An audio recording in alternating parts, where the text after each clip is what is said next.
ఏదైతే ఎలక్షన్స్ ముందు కూటమి నుంచి ఇచ్చినటువంటి వాగ్దానాలు ఉన్నాయో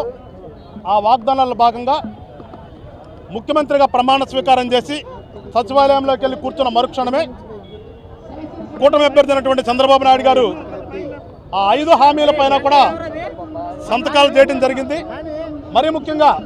ఏదైతే గత 5 సంవత్సరాల కాలంలో కూడా యువతకి ఉద్యోగం అనేది లేకుండా చేసినటువంటి ఘనత దక్కించుకున్నటువంటి ఆయన జగన్మోహన్ రెడ్డి గారు ఎవరైతే ఉన్నారో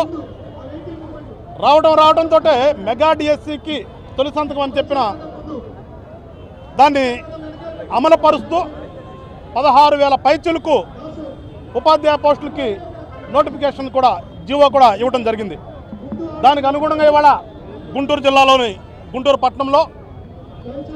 ఇక్కడ ఉన్నటువంటి తెలుగుదేశం నాయకులు, జనసేన, బీజేపీ నాయకులు అందరూ కూడా కలిసి వాళ్ళ కృతజ్ఞతాభావంతో చంద్రబాబు నాయుడు గారికి కృతజ్ఞతలు తెలపాలి,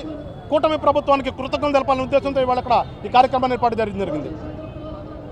ఈ సందర్భంగా జనసేన పార్టీ నుంచి నేను కూడా ఒకటి గుంటూరు జిల్లా అధ్యక్షుడిగా కూటమి ప్రభుత్వానికి, ఒక జనసేన పార్టీ గుంటూరు జిల్లా అధ్యక్షుడిగా కూటమి ప్రభుత్వానికి ఒక చిన్న విన్నపం చేస్తున్నాను. ఎందుకంటే గత ప్రభుత్వంలో చంద్రబాబు నాయుడు గారు కాపు సామాజిక వర్గానికి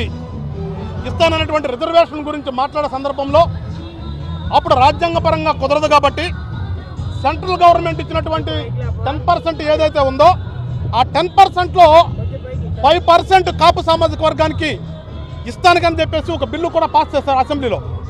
కానీ దురదృష్టవశాత్తు తర్వాత వచ్చినటువంటి ప్రభుత్వం దాన్ని క్యాన్సిల్ చేసింది. ఇప్పుడు నేను ప్రభుత్వాన్ని కోరేది ఏంటంటే ఏదైతే డిఎస్సి రిలీజ్ చేశారో మీరు ఈ డిఎస్సిలో నోటిఫికేషన్ ఇచ్చే ముందే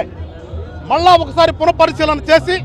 ఈ కాపులకి ఈడబ్ల్యూఎస్లు ఇస్తానన్నటువంటి 5%ని ఇచ్చిన తర్వాత ఈ నోటిఫికేషన్ కూడా జారీ చేస్తే, ఎందుకంటే మన కూటమికి పెద్ద ఎత్తున అండగా ఉన్నటువంటి సామాజిక వర్గం అది,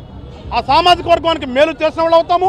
ఇచ్చిన మాట నిలబెట్టుకునే వాళ్ళు అవుతామని చెప్పేసి ప్రభుత్వంలోని పెద్దలు, అంటే ప్రభుత్వం అంటే ఇంక్లూడింగ్ మా పార్టీ, మా జనసేన పార్టీ నాయకుడు కూడా ప్రభుత్వంలోనే కాబట్టి ప్రభుత్వ పెద్దలందరికీ కూడా ఈ యొక్క విన్నపాన్ని మీరు పరిశీలన చేయండి అని చెప్పేసి జనసేన పార్టీ నుంచి కోరుతున్నాను. మరి ముఖ్యంగా కూటమి అభ్యర్థులందరికీ కూడా మరొకసారి కృతజ్ఞతలు తెలియజేస్తూ ఈ రోజున ఈ కార్యక్రమాన్ని ఏర్పాటు చేసినటువంటి